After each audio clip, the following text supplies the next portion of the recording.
Ladies and gentlemen, we hope you enjoyed the lunch provided. We will now begin panel 2 of the conference entitled Human Infrastructure, Rediscovery and Reconstruction Since the Soviet Collapse. The chair for this panel will be MEI's founding board member, Mr. Anthony Teo. Let me share you a bit about Mr. Teo. He's a graduate of the Harvard Business School and is a respected member of the business community as well as the academia. He has received various notable awards and fellowships, including the Knight of the Order of the French Academic Palms in 2010, a visiting fellow at the Wolfson College, Cambridge University in 2009, and the NTU's Pioneer Education Medal Award in 2015. Currently in semi-retirement, Mr. Teo is also an adjunct professor at the Lee Kuan Yew School of Public Policy at the National University of Singapore. He's also an adjunct professor at the Business School and S.R. Nathan School of Human Development at the Singapore University of Social Sciences. Without further ado, I would like to hand over the proceedings to Mr. Teo. Thank you, ladies and gentlemen. It's always a challenge to do this after lunch. So I thought I better stand up. Yeah. I want you to know that West Asia, the term first came in around 1980 in Singapore. And we had written an article in the Stock Exchange Journal on West Asia and the contracting model. And just about that time, Khomeini took over Iran. So the issue of sovereign risks in West Asia became more poignant, and it's not only Middle East, it's West Asia. And I also want you to know that back in 1950, the president of Brookings Institution, which we hosted in 1980, he joined the Fed in New York, and he wanted to know Singapore. So they sent him to a division called the British Empire and the Far East. That was where Singapore was thrown in. So in contextual field, when we talk in the 50s about Far East, the other side is West, far West, you see, West Asia. And today, we now transition to this session, and I'm very happy to have Magnus Marsden, professor from Sussex Anthropology and director of the Asia Center. And he's going to address directly the conceptual view of West Asia and then deal with the interconnection between Asia's and West Asia Muslim circulations and network in an ethnographic way, okay? And then we will then transition to Professor Jai, who is also from Sussex, and we share a common interest. He's also from Koç University. We have good relationship with Koç University. I happened to finance the group in the 1970s, late, when they borrowed European currencies, which was not very good because they became very expensive. But Koç is a big power in Turkey. Then the third speaker is our friend Sahil Barden from Belarus. Now from Germany. He defended his PhD in political science in the Free University of Berlin. And they will treat the subjects in a different manner. I will introduce their subject after this. But first, let's get to Magnus. Well, thank you very much for the... Is this working? Yep. Thank you very much for the introduction, and also once again for the invitation to be here, and everyone who's supported the visit. It's always very pleasurable to be here in Singapore. And I'm going to, as Enseng mentioned at the end of the last panel, start to look at things a little bit more from the bottom up in my presentation. So on January the 1st, 2017, the attention of security experts came to focus on a category of actor that had hitherto rarely been popularly associated with explicitly international forms of Islamism. Abdul Qadir Masharipov, a citizen of Uzbekistan who was fluent in Russian, Turkish, Chinese and Arabic and had ties to Uyghur communities in Central Asia and Turkey, played a leading role in the attack on Istanbul's Reyna nightclub that resulted in the deaths of 39 people. He was eventually apprehended by police in the suburb of Esenyurt after he'd dropped off his 4-year-old son in a house in Zeytinburnu, which is a neighborhood of Istanbul with a substantial Central Asian community. Masharipov received military training in Afghanistan, it rather unsurprisingly turned out. The paper I'm going to present today also focuses on transnational communities and networks that have ties to Central Asia and addresses, however, the significance of such actors for trans-regional forms of security across what we might, across what we might think of as being an expansive West Asian realm. Indeed, many of the characters who populate my presentation's pages bear striking resemblances to Masharipov in terms of their extremely well-developed linguistic capacities and their ability to inhabit multiple cultural contexts. A consideration of the wider context out of which Masharipov arose brings attention to the extent to which commitment to Islamic radicalism is but one outcome of many for Central Asia's mobile Muslims. Such mobile people and the networks they form offer an important window into the ways in which Central Asia is connected to adjacent regions, West Asia's northern and southern tiers, through a combination of more recent but also historically informed expressions of globalization. Even before the Reyna attack, Central Asia's transnational networks tended to be regarded with suspicion by policymakers, both within and beyond the region. They are widely conceptualized as being critical, in fact, as we've already heard from Dawood, to the flow of radical Islamic ideologies and to multiple forms of organized criminality. Yet such assumptions can be misleading. A detailed consideration of the activities of Central Asia's networks reveals their past and current significance to the region's economic and political dynamics, as well as their potential future contribution to the region. And in line with this conference's overall theme, I'm going to bring attention to the role that such networks play in the informal mediation of both interstate but inter-society relations. In respect to this point, it makes a case for treating Central Asia's transnational networks, transnational actors, as everyday diplomats, a term that emphasizes the capacity that particular groups and networks of persons have in the skills of diplomacy, especially those of negotiation and cultural or linguistic versatility, even though, as Serkan's already pointed out, such actors are not officially designated or appointed as the representatives of the region's nation-states. So a little bit of historical context first. Scholars of global history have recognized that Central Asia's contribution to the world has historically arisen from its geographical position between Asia and Europe. Until recently, the attention of historians centered on Central Asia as a landlocked territory which served as a site of struggle between the world's great powers, especially, of course, in the long 19th century. More recently, however, there's been recognition of the ways in which Central Asian societies have both facilitated and benefited from the region's status as a connecting corridor between Asia and Europe. Historians have uncovered the circulations of knowledge, goods, and people that were channeled in multiple directions across this expansive arena by a complex range of social infrastructures that consisted of trading networks, nodes, as well as a wide distribution of lodges or caravanserai used by mobile peoples. In pre-modern and early modern Central Asian history, local states, populations, and institutions benefited from external political patronage, trans-regional trading connections, and the circulation and interaction of learned people, state officials, and opinion formers.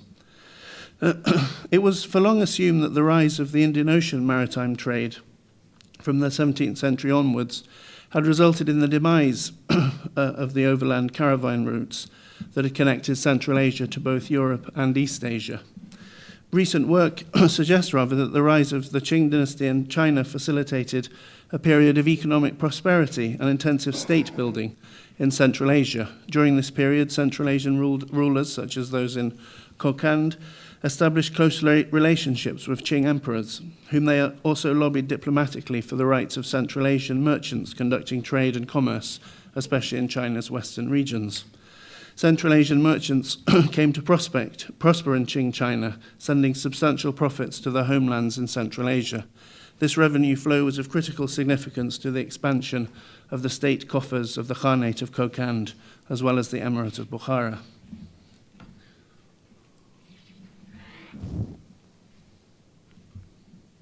A series of policy initiatives in Central Asia, including initially the United States Silk Road Initiative, and more recently the Belt and Road Strategy, have sought to recapture the region's historical role as a corridor of exchange between Asia and Europe. It's widely recognized, however, that such projects take a bird's eye view on Central Asia's global integration. They produce images of how regional connectivity should look if only Central Asia's states were able to provide the optimal climate for international investors, or if only the correct levels of infrastructure necessary to support international businesses were actually in place. Such projects rarely consider the actually existing nature of regional connectivity. By emphasizing infrastructural projects and commercial treaties that are framed in relationship to the state rather than the connections that are mediated by the region's societies, major projects rarely identify the range of local actors who have forged and sustained actually existing patterns of regional connectivity. Nor do policymakers ask how the projects they envisage and develop might affect such existing arrangements.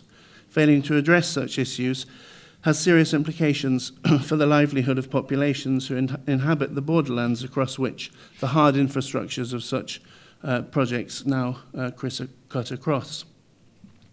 I'm going to examine in the remaining time the role of transnational networks in regional connectivity and associated forms of everyday diplomacy through a selection of merchants with whom I've been conducting research since the mid-2000s. These are traders made up of individuals who identify themselves in one way or another as being Afghan. Afghan is, as we've already heard, a highly contested term. It's occasionally used and associated exclusively with the country's Pashtun communities, whereas in other contexts it's used as a broad national identity marker. For the purpose of this paper, Afghan will be understood as a category inherently informed by cultural, linguistic and regional diversity and complexity, rather than either an ethno-linguistic or national identity marker.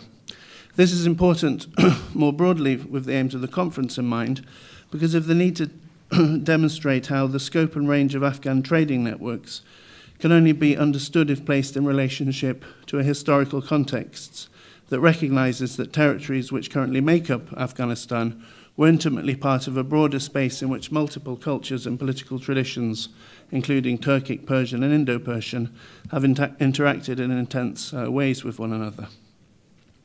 And so what I'm going to do now is to examine two distinct networks which we can think of perhaps in terms of their relationship first to the northern tier of West Asia and then to the southern tier of West Asia, but both will also lead me to make some qualifications about the relevance of those categories for understanding space as it's inhabited by my informants.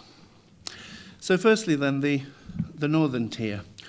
A regional context in which Afghan traders have demonstrated themselves as being especially adept operators is in the settings of the former Soviet Union, or West Asia's northern tier. Mobile Afghans in the Central Asian republics, however, are largely viewed by officials from the region as costly refugees or inherently tending towards terrorism. In recent years, states in the region have introduced policies that specifically seek to target the activities of Afghans in the region's economies. We've seen major deportations from the mid-2000s onwards, for example, of Afghans from Uzbekistan, Turkmenistan, and also increasingly Tajikistan. Yet ethnography suggests the nuanced role that Afghans have played over decades and more in the fashioning of regional connectivity from below.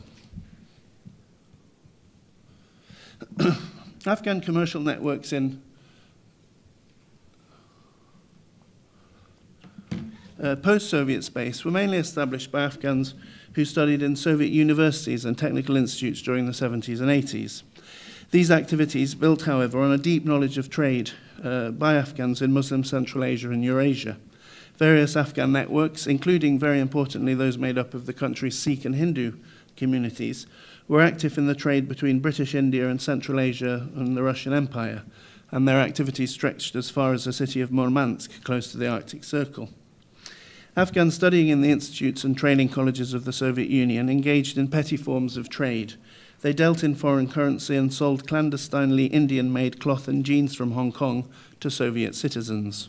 On return visits to their home country, they transported air conditioning units made in Azerbaijan, as well as, importantly, the Russian-made teapot. Such goods also found their way to Pakistan, where people have fond memories of Azerbaijani air conditioning units. They travelled along the smuggling networks that were formed by local communities in the context of the Pak-Afghanistan Transit Trade Agreement. So that gives background to some of the activities in Central Asia. After the collapse of the Soviet Union in 1991, Afghan traders helped to ensure that the populations of the Soviet Union's successor states, in Central Asia in particular, received basic goods, most importantly foodstuffs. Afghans imported foodstuffs to Central Asia from Iran and Pakistan. They also, at the same time, cornered the market in the sale of small commodities of everyday use that were made in China to buyers in Russia, Ukraine, and Belarus. Doing so involved establishing trade routes between China and the post-Soviet context, which remain viable to this day. The traders were also called upon to muster their connections with Russian and Ukrainian officials, connections that stem back to the 1970s and 80s Soviet military and political presence in Afghanistan. Afghans who moved to the former Soviet space after the US-led invasion of the country in 2001 and officially registered themselves as refugees were regularly supported economically by established Afghan commercial networks. This new wave of refugees acted as sellers or furishanda in the region's bazaars. Such activities continue to be important for these economies today, although restrictions placed by the region's states on the presence of Afghans have significantly curtailed their scope. So these are networks involving key sites of Afghan trading activities in Russia and Ukraine.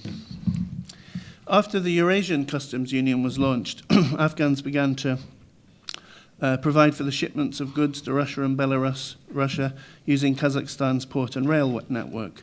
They're also diversifying the range of activities in which they're engaged beyond simply Chinese goods, and they're now involved in such activities as supplying raw material, including wood and paper pulp, from Russia to Afghanistan. They also invest capital raised in Russia in China's vibrant cafe culture, most especially in the international trading city of Yiwu. Afghan merchants operating in this expansive context are fluent in Central Asia's Turkic and Persian language, as well as in Russian and often also Mandarin or Cantonese.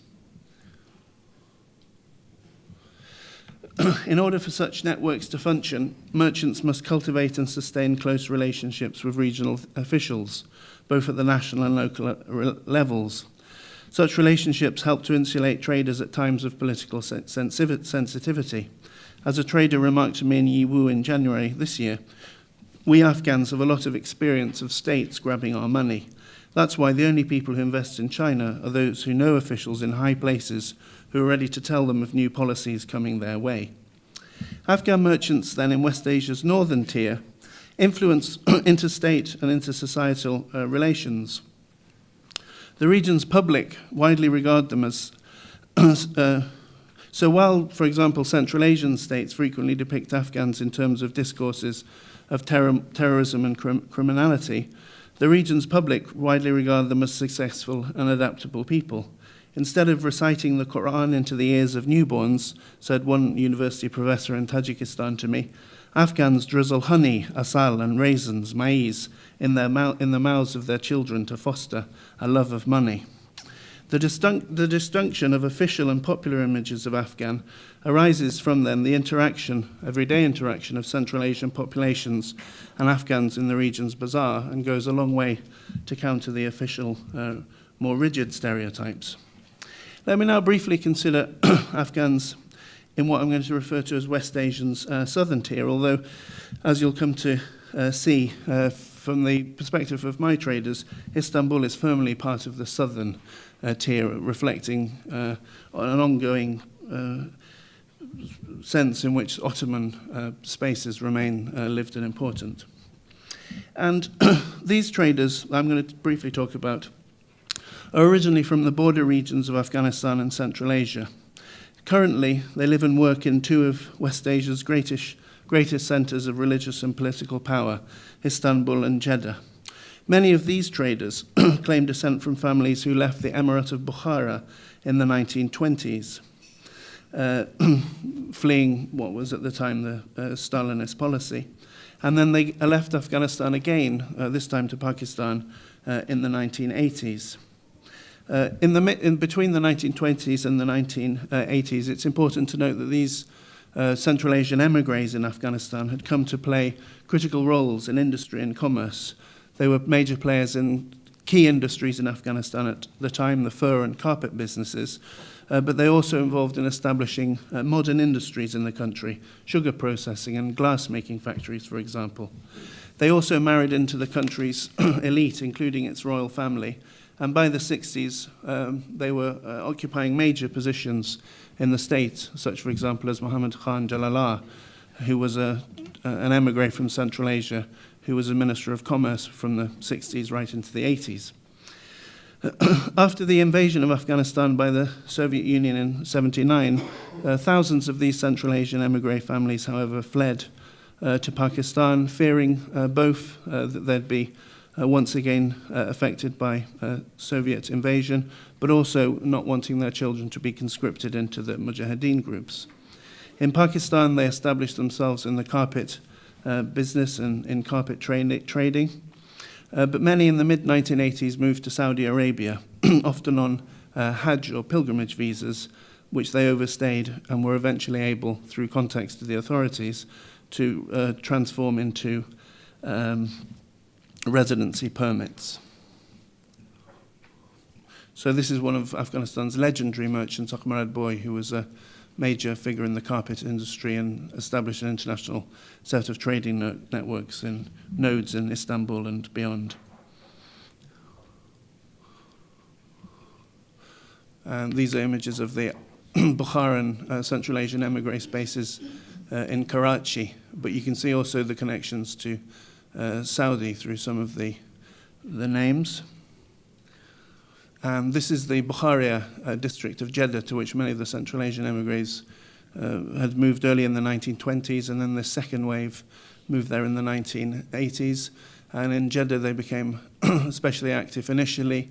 They filled a niche that had been created by earlier wave of Central Asian emigres to Saudi Arabia, which was the food business and the restaurants.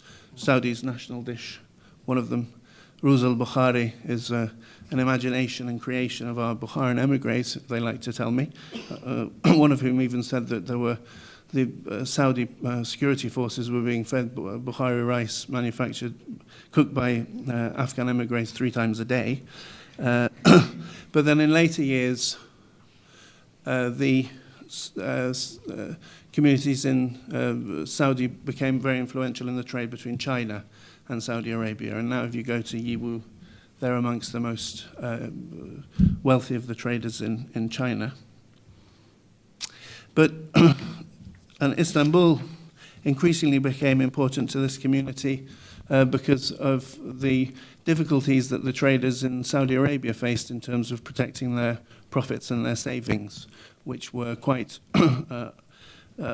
unstable to secure in Saudi. And so from the late 1990s onwards, many moved family and capital out of Saudi Arabia and into Turkey, especially Zeytinburnu, the city to which the terrorist mentioned, the neighborhood to which the terrorist mentioned earlier, fled with his child.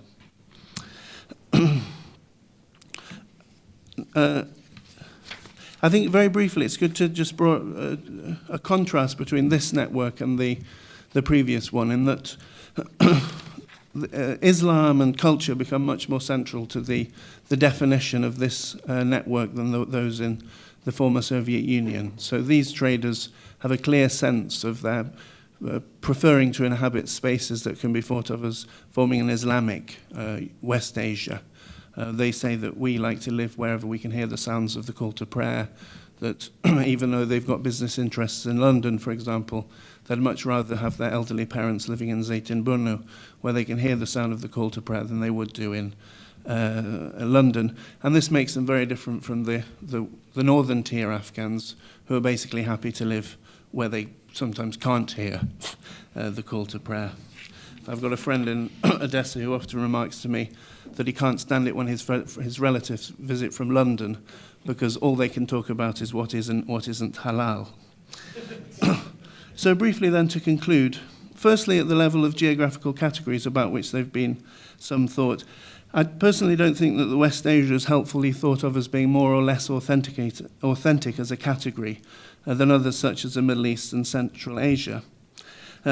Rather, it's helpful if we use it as a geographical scale that brings to light interconnections, often embodied in networks, that enable continued circulations across vast arenas.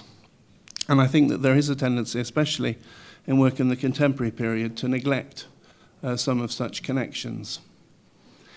Sorry. And finally then, what about the relationship with the Afghan state? Well, on a recent trip to attend a meeting of the Shanghai Cooperation Organization in Qingdao, Afghanistan's president, Dr. Ashraf Ghani, found some time to meet with a delegation of Afghan merchants based in the Chinese city of Yiwu. The merchants he met are mostly traders involved in the business between Afghanistan and China. Some of them are the agents of the Chinese rail connections between China and Mazar-i-Sharif. And this is quite a change, because in the 1990s, mid-2000s, when I spoke to Afghan diplomats in Central Asia, they'd often tell me why I was wasting my time hanging around with Afghan traders, remarking, there's not a trader amongst them, they're all just here for heroin and arms. But maybe now, as we've heard, the states in the region are trying to catch up with and benefit from and recognize the importance of the activities of networks such as this and many others beside. Thank you. Thank you.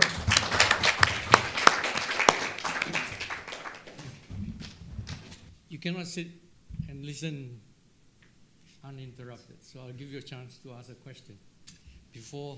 Take one question before we move to Professor Jia.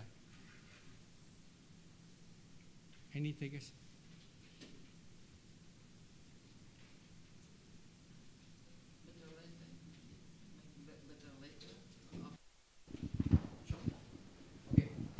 How important is the EU trade in the overall scheme of things of Afghanistan? Well, it's absolutely central, not only for Afghanistan, but also for these Afghan commercial operators across Asia. It's the central place in which the commodities in which they deal are sourced. But beyond that, because of a various range of legislation in Yiwu about residency and visas and taxation arrangements, it's the base in China for many of Afghanistan's traders. So it's central. I wouldn't say it's a central node, in other words, that if it was to collapse, these traders would have other lines of operation available to them, but it is of preeminent significance for these trading networks in many different places. Any idea of the scale? It's very difficult to determine because none of this trade is formally documented. I mean, lots of it is going on. It's basically dealing with relationships between the traders and state officials. Many of the goods that are sent are informal. And so an actual calculation would be difficult to make. But if anyone out there who's willing to help me, then that would be very welcome. 30 years ago, if you went to Toronto or Ottawa, you'll get one or two Afghan restaurants. Now you go there, there's a lot of choice. Yeah. Okay. I think now we transition to Professor Jia. As you can read from his CV, he is with Sussex, and he's also a visiting scholar at Corsh. Unlike Professor Marsden, which is more trans-regional, he is more transnational between Turkey and Iran, especially Iranians in Turkey. And this is interesting because in the philosophy of disciplines, you have discipline, multidiscipline, cross-discipline, and transdiscipline. The pieces that fall in between that are not caught by existing disciplines. And his title is rather interesting. Entwined Worlds, basically transnational networks and conviviality,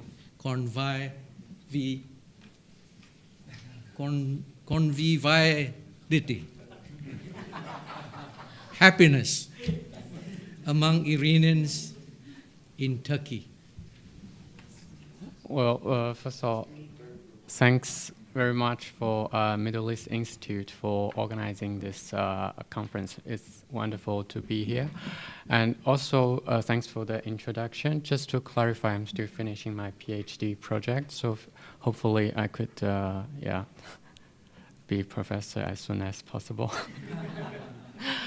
Yeah, coming back from the Afghan Central Asia, please allow me to bring you to the other side of West Asia, if it exists, and see how the city of Istanbul is connected by Iranians to the places such as Tabriz and Tehran in Iran.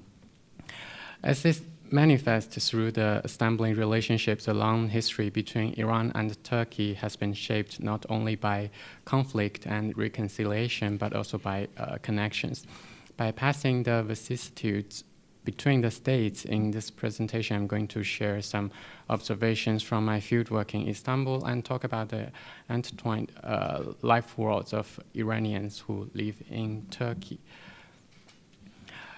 Researchers on the Iranian communities in Turkey have explored into traders brought by the Black Sea trading route from Tabriz to Istanbul and the concurrent circulation of ideas and information across the border. Persian newspapers published in Istanbul, such as Qanun, Hekmat, or Akhtar, for instance, played important roles through which Iranian expatriates contributed to the introduction and transmission of Western ideas that were prevalent in Turkey in late 19th century and influenced the Iranian constitutional revolution. Informed by studies on the connected histories between Iran and Turkey, I take such types of transnational connections as the departure point to address issues located at the intersection of historical anthropology and connected histories, particularly in relation to the concepts of space, site, network, and conviviality. By engaging with this historical sites of interaction dating back to the imperial period, I explore the interactive and relational dispositions in today's Iranian communities that situate different mobile Iranians within survival coexistence. I propose conviviality as such is not a self-contained concept, but takes origin from the sustained historical processes, which entails both continuity and rupture. To give just a hint of history, in the summer of 1882, a Cambridge student of Oriental languages embarking on the trip to Istanbul recounted his encounters with a Persian-speaking merchant from Tabriz who took him to visit the Iranian Karvansaray, the Validehan, adjoining the Grand Bazaar of Istanbul. As the author's account unfolded, they looked at the manuscript and drank tea in a Persian way with lots of sugar and no milk. He discovered a Persian bookshop and a Persian tea house to spend long hours talking and listening to the attractive cadences of spoken Persian. These encounters with the Iranians in the Ottoman capital in the end of 19th century not only captured the economic connections between the two empires and the circulations of goods and people, they also depicted the other facet of the perceived ethno-linguistic composition and therefore an urban culture of Istanbul, which is often portrayed, argued by some scholars, through the eyes of the great powers as compressed of the five groups: the Turks, Greeks, Armenians, Jews, and foreigners. Yet, as an increasing amount of historical research suggests, the Iranian communities did play a significant role in the Hamidian Istanbul in the end of 19th century, both in terms of demographic composition and also urban culture. Well, with no intention to present factual findings of the detailed urban lives of the Iranian communities residing in Istanbul, I focus on these episodes in history that accentuates the importance displayed by books, such as A Year Among the Persians, which I mentioned earlier, that call for an exploration into movement and circulation across the frontiers between two of the major countries in West Asia. Such movement of both goods, people, and ideas unfold the transnational experiences that are not only built on these historical processes, but also exist today. This is a picture I took in the Valley de Han today, so you can have an idea and imagine how it was surrounded by the Karvansaray 100 years ago.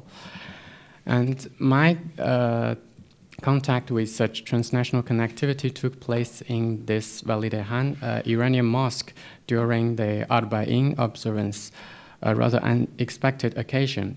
Arba'in is a Shiite event taking place around 40 days after the Ashura and marks the end of the commemoration of Hussein's death.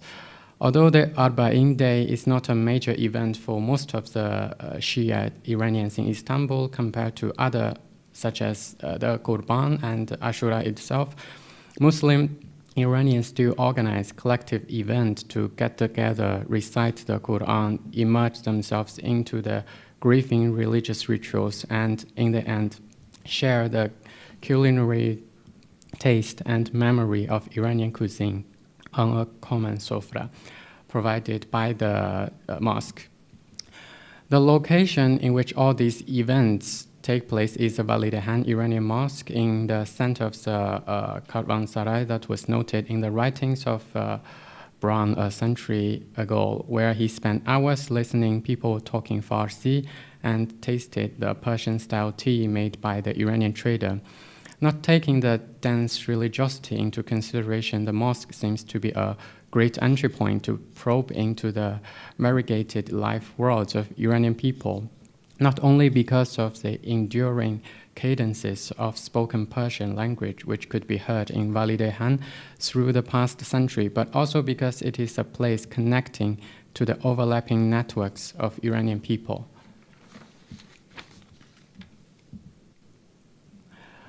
I was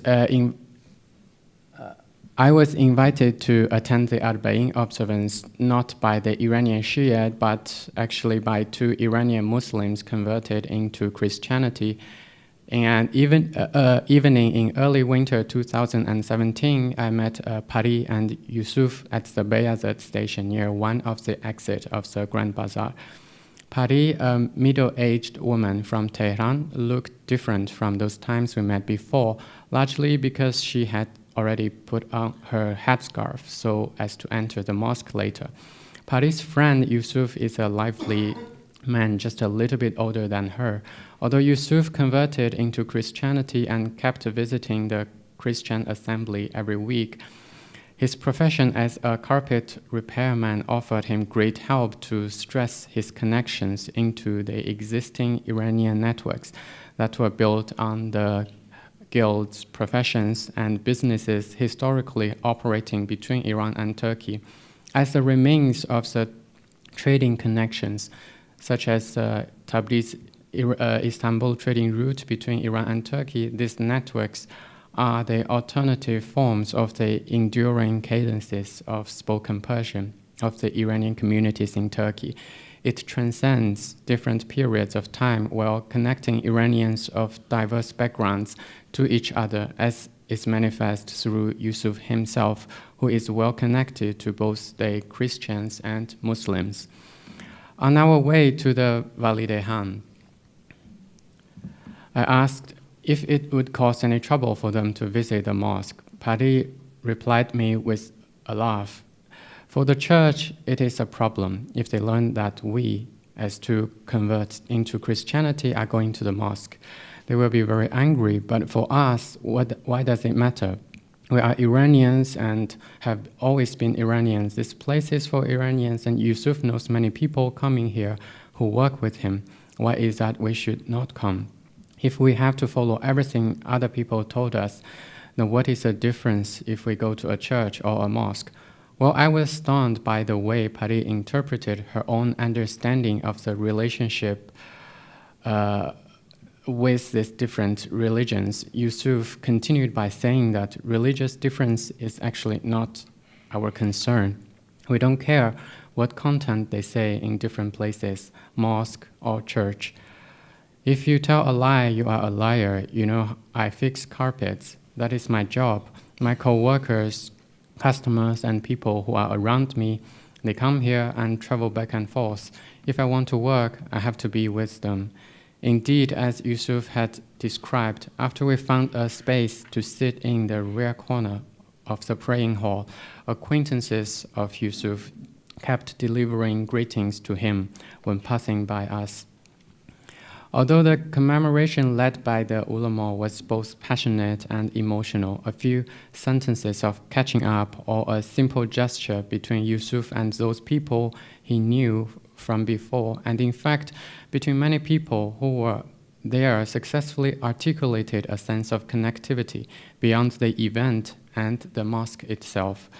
Such sense of connectivity indicates the extended networks taking roots both in transnational mobility and sites of interactions. In a different setting, but perhaps similar context, Lalejan discussed the multifaceted attributes of Sufi lodges in Istanbul as sites of interactions and how they promote interactions of various kinds. John illuminated the economic, social, material, and also spiritual dimensions of these lodges, bypassing the analytical chasms between these categories, and brought together the religious and the social. In the case of Validehan Mosque, different types of interactions, such as religious engagements, social interactions, business contacts, etc., echoing John's writing, constitute the Shia Mosque as a space and a site of multidimensional interactions. Revolving these sites of interactions, which entail various kinds of Iranians in Istanbul, networks are provided the opportunity to converge with each other. Networks of Iranian communities in Istanbul, on the one hand, kept evolving by building on the long-standing connections between Iran and Turkey. On the other hand, however, they have transformed considerably into complex and intertwined connections compared to those in the late Ottoman era. The Iranian trading networks centered in the Validehan Karvansaray, for instance, have long before disintegrated, leaving only the mosque as a reminder of how commercial activities in the winding alleys nearby were once shaped and woven into the transnational linkages with Iran. Yet other types of trading activities emerged and replaced the previous networks. Therefore, the concept of network does not suggest a structured view of connectivity. Rather, networks involve both strong ties and loose, as well as brittle bonds, which are often sustained by a connected identity and shared interests. Such identity-interest bonding networks could be noticed from the collective chant of Quran, and also casual but indispensable greetings between carpet traders in the Validehan Mosque. Thus, to consider the religious gathering described above as a whole, networks of Shiite Muslims, carpet traders, Christian converts, and many other Iranians, such as the Iranian bankers and the Iranian school, are all mediated and thus interwoven together in this space. This type of interactions between Iranian networks in Istanbul today are iterated in many contexts, such as the garment shops in Istanbul, in Istanbul's manufacturing neighborhoods, Bosporus boats celebrating Iranian Nowruz, and the Istiklal Street, where miscellaneous Iranians kept stopping, avoiding, and bumping into each other on a day-to-day basis. So these are a few pictures which I took of such sites. And when analyzing the heterogeneous population of Aleppo, Anika Rabo proposed the idea of conviviality as opposed to cosmopolitanism. Conviviality, she argues, captures more closely everyday living together. People do not have to love one another, but must accept that they share certain spaces. Well, the concept of cosmopolitanism holds many assumptions and variations. Conviviality here is differentiated from both cosmopolitanism from above and from below, which implies that there is no non-cosmopolitanism from above to which people react in the form of a counterculture. That is the differentiation between conviviality and cosmopolitanism from below. Considering the Iranians discussed above, we see the seemingly divergent realms of religion and sociality, and the disparate life worlds of Iranian people are bridged through spaces and sites that are intentionally deployed and experienced.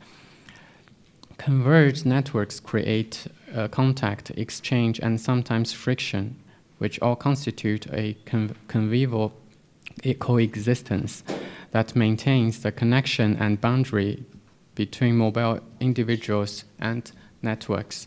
Echoing Anika Rabo, the Iranian convivial coexistence, however, should be understood in relation to the historical processes entailing the rupture and continuity of transnational connections between Iran and Turkey. And that is precisely what we see in the visits of different types of Iranians to the Valide-Han Mosque today. Yeah, thanks.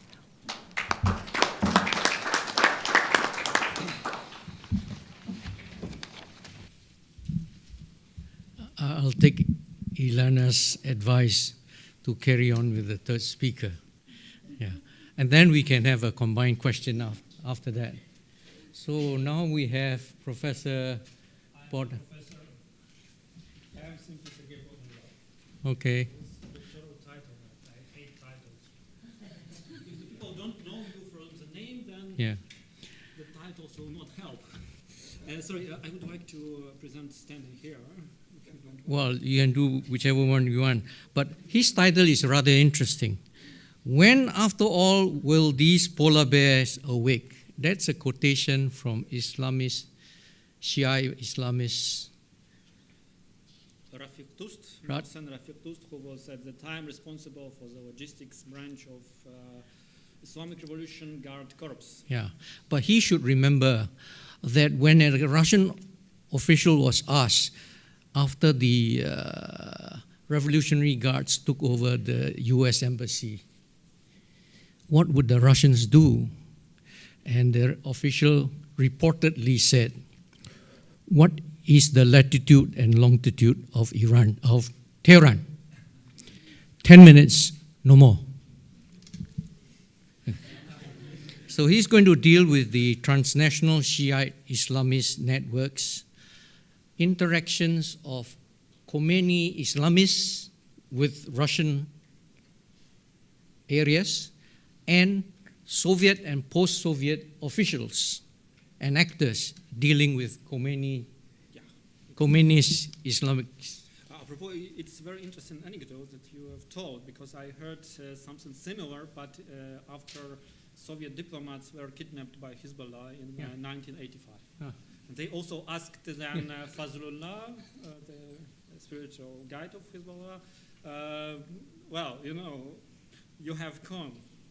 Maybe you will not have gone anymore. The missile can simply fall. Yeah.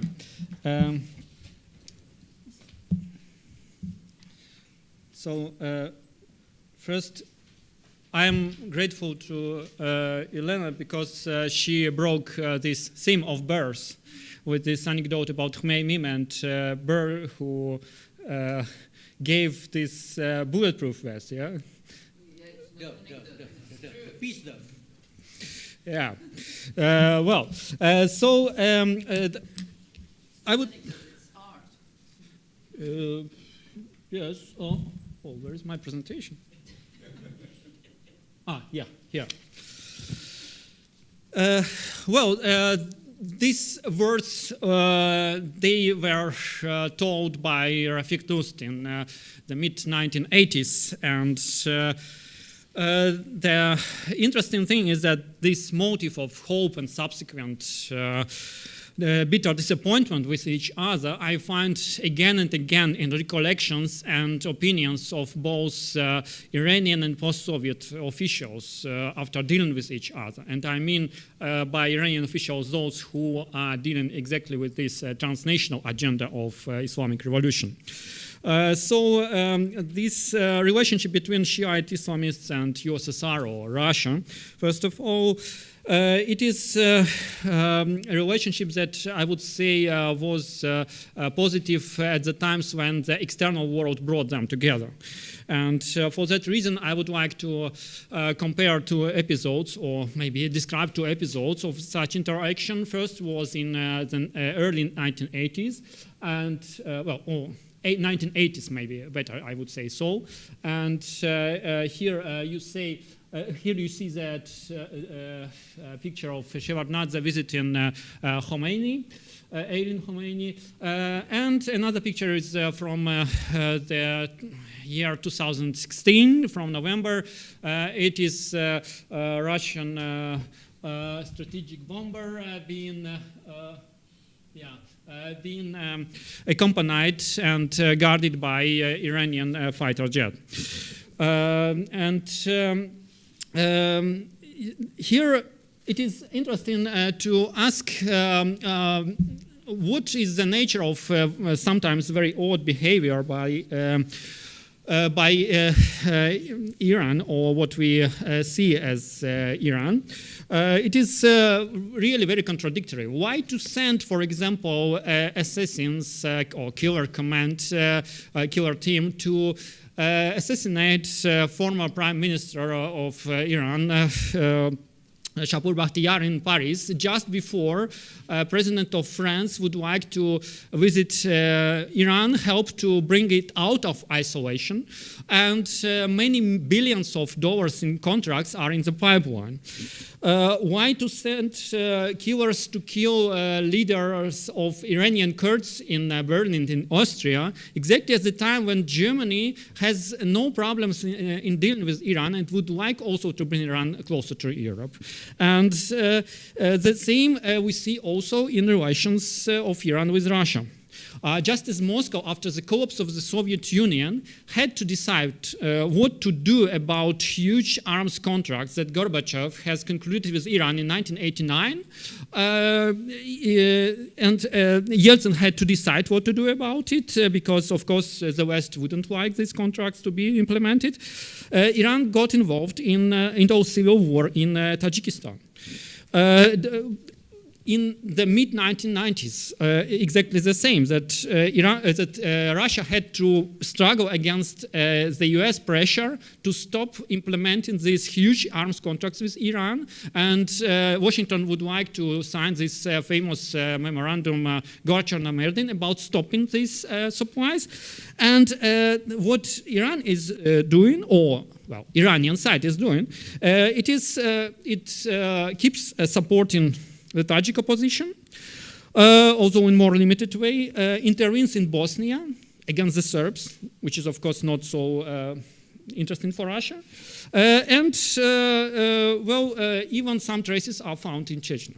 I would say that to explain such phenomenon, we need simply to introduce a notion of transnational Shiite networks, which of course participated in the formation of Iranian state in bringing about Islamic revolution. But after the revolution, they also, some of them, they remained and even preserved some significant autonomous sphere. Of course, what I mean here are a platitude of various groups who, some of them were maybe run by rogue elements like, for example, the Qahdarjan movement, more famous as band of Mahdi Hashemi, gang of Mahdi Hashemi. But some of them, for example, especially in the later periods, these are essentially formally Iranian government agencies, which, however, have as their as a part of their mandate also a transnational Islamic liberation mission, so to say. And first of all, of course, it is the Islamic Revolution Guard Corps, and also to some extent the office of the Supreme Leader and Supreme Leader himself. So I argue that after the 1979 revolution, because the new Iranian state was formed through that revolution, we shall simply assume that this dual nature of Iranian state, on the one hand, it is nation state of Iranians. On the other hand, it is a state that came out of the revolution, which had clear global Islamic agenda.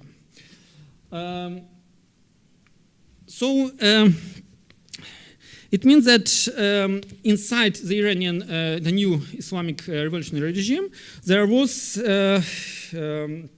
a huge, a powerful current which followed transnational or even global agenda.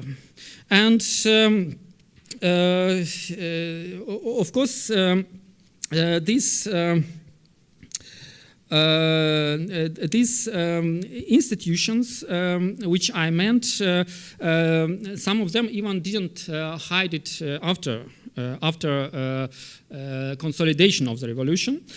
And in a kind of imperfect comparison, that was a kind of Islamic international, as, for example, Communist International was in Soviet Russia.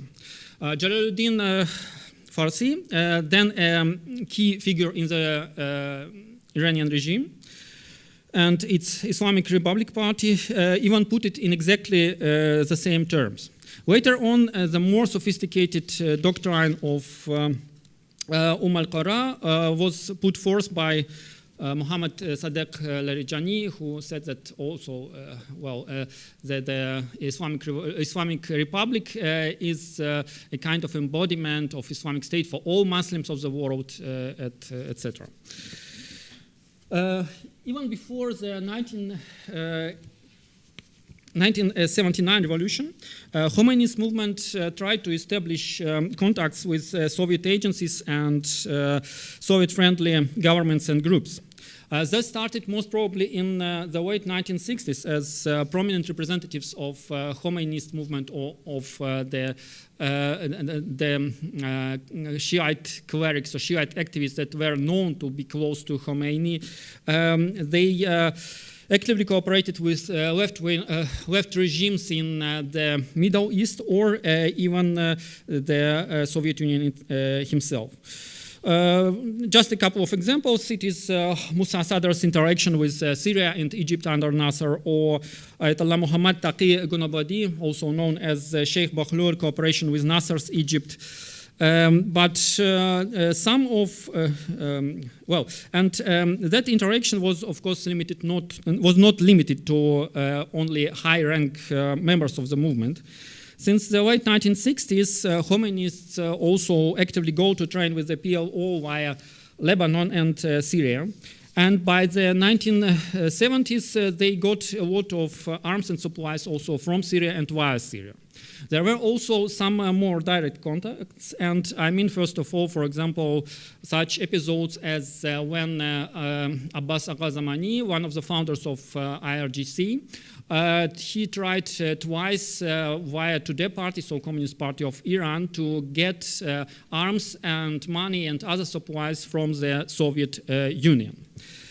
After the 1979, the new regime in power included different groups which hold a whole array of opinions about how to deal with the Soviet Union and its allies.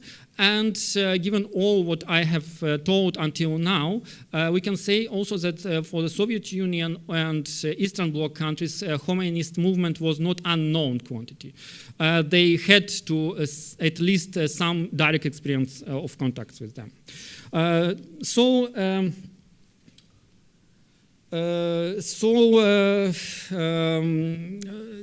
new revolutionary regime emphasized its lack of connections with and dependencies on any superpowers, but that is just a matter of interpretations.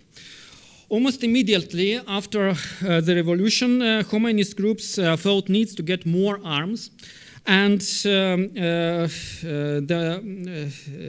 the well-known allies of the USSR and the countries known to closely coordinate their policies with Moscow started arms trade with Shiite revolutionaries. Almost the entire Eastern Bloc was involved. And that vibrant business continued until the end of the Eastern Bloc. There are some important details now that I would like to emphasize and which were mostly ignored. Firstly, the arms supplies from Eastern Bloc came mostly to the benefit of the Islamic Revolutionary Guard Corps, not Iranian army. The newly created IRGC simply lacked any weapons and had only those looted from the army in the revolutionary weeks, as the army refused to arm the IRGC. The tendency persisted. Iranian army kept its mostly Western equipment and got whatever new Western equipment Tehran could buy after the revolution, but the arms of the Eastern Bloc went to the IRGC. Secondly, the arms supplies came from Eastern Bloc socialist countries known to be the most loyal to the Soviet Union, like the GDR or Bulgaria. These nations also had to consult the Soviets before delivering the army, and it resulted even in delays. And there are some very substantial evidence that such consultations took place. So Soviet Union knew that somebody from Eastern Bloc sold arms to Iran, and it went to Revolutionary Guards and approved of that. Thirdly, reportedly, it were these Soviet allies that approached Tehran to supply arms to Khomeinists. For instance, this was the case about Eastern Germany. Fourthly, when it would be legitimate to ask how much the USSR knew of its arms being relayed, the Kremlin was not unaware either. For example, the urgent ammunition supplies from Syria to Iran for the IRGC to conduct one of the large-scale operations against Iraq in 1986-88 was flown with extra permission of the Kremlin from Syria to Iran via Soviet territory because of security concerns. So we can definitely say that the Eastern Bloc countries led by the USSR decided to effectively support those parts of the revolutionary regime in Iran which pursued the transnational agenda and were connected with Shiite Islamist groups outside Iran. Without those arms, it would be much more difficult for the IRGC to survive as an autonomous organization inside the Iranian state. And the entire revolutionary regime, that base for global transnational Shiite Islamist revolutionary movement, might not have survived without this and other kinds of aid from the Eastern Bloc. Has it brought any benefits to the USSR? It is difficult to say, but after all, somebody can say about attack on the Tudeh Party or detainment of Soviet military officers in Lebanon by Iranian military personnel or kidnapping of Soviet diplomats by Hezbollah. But the context of the developments shall be taken into account.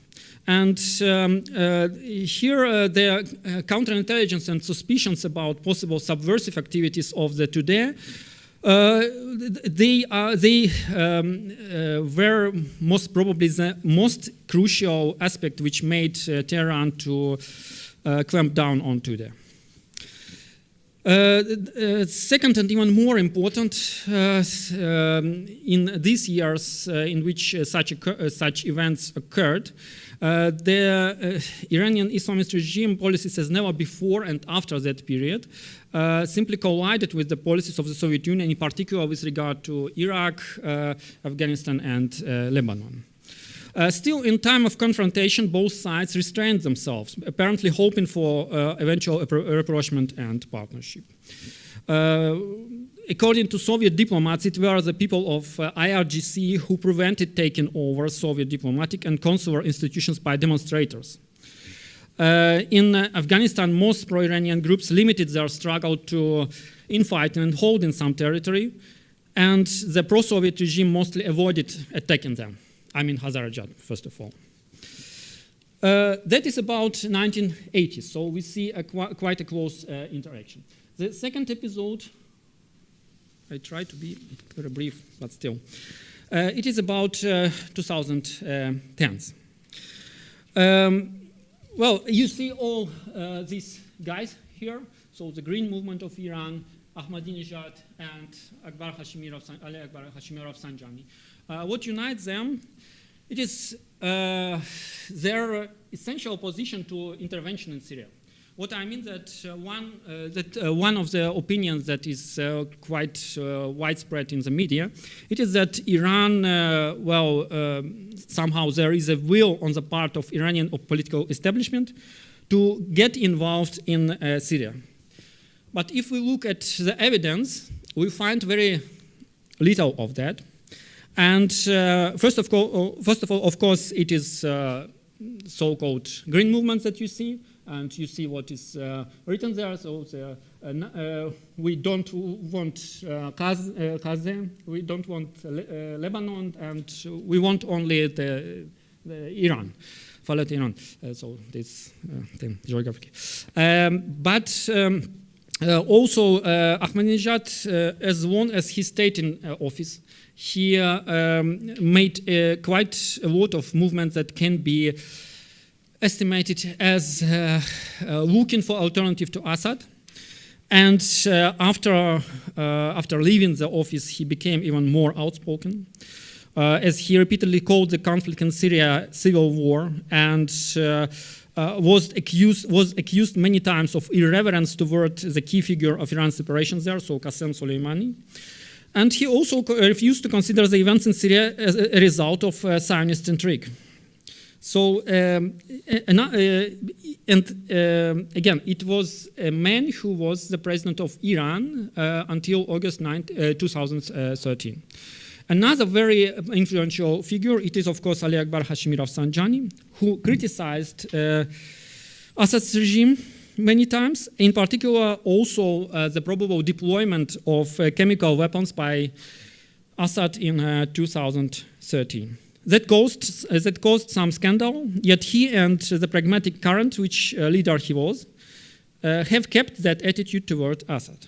As recently as this year, Hishmatullah Falahat-Pishe, now chairman of the Parliament's Commission on National Security and Foreign Policy, and member of the faction which had links to late Rafsanjani, criticized Assad for inability even to answer to an attack in which Iranian troops were killed.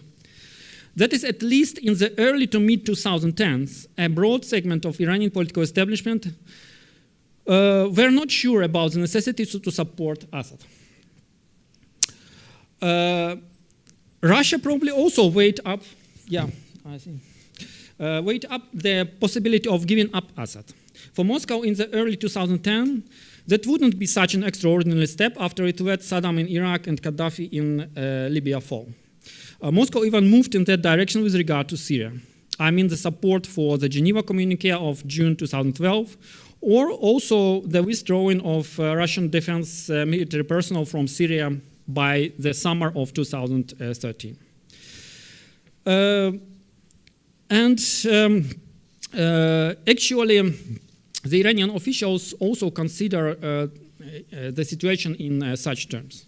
For example, Farhad Fisher said that it is Iranian youths who for 6 years gave their lives in the battlefield for the territorial integrity of Syria, and it was after these efforts that Russia intervened to support, and then the stable conditions and international rankings of Bashar Assad have advanced. Iranian IRGC members like Hamid Mohabi, Deputy Intelligence Chief of the Ground Forces of the IRGC, openly discussed their disagreements with Russian partners on the necessity to keep Assad in power. There is some direct evidence that it was IRGC which contributed a lot to convince Russia to more directly intervene in Syria. The visits of Qasem Soleimani to Moscow certainly had to do with that, given the role Soleimani had in Syria. And Qasem Soleimani was 5 times in Moscow in recent 4 years. Moreover, according to a major Russian media outlet, Soleimani started discussing the Syrian operation with Russian counterparts as early as in 2013. As a kind of indirect confirmation of the latter claims, other visits by IRGC leaders at the time can be referred to. Thus, there is some video evidence. Some video evidence about at least one visit by an IRGC member who was not less important than Qasem Soleimani. The key man in Iranian missile program, Hassan Tehrani Moqaddam, exactly at the time of the most heavy pressure on Iran over its nuclear program in the late 2000s and early 2010s. So the evident role of the IRGC in Syria and how it is linked to transnational Shia networks illustrates again its autonomy as an element of Iran's state. Though I had a lot more to say, but I would only mention that also the issue of providing Russia with air base in Iran, it happened in a covert way when neither Majlis nor other relevant ministers were consulted. And after Russia revealed this information, Minister of Defense of Iran, who is himself a member of IRGC, he became very upset and said it was a very rude thing,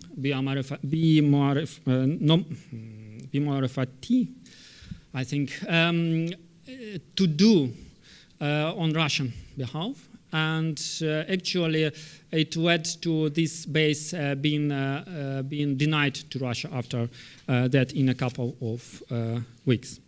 So what I mean that all this evidence points to the extraordinarily important role of the IRGC in bringing Russia to Syria. And whether it led to to a kind of coordinated campaign.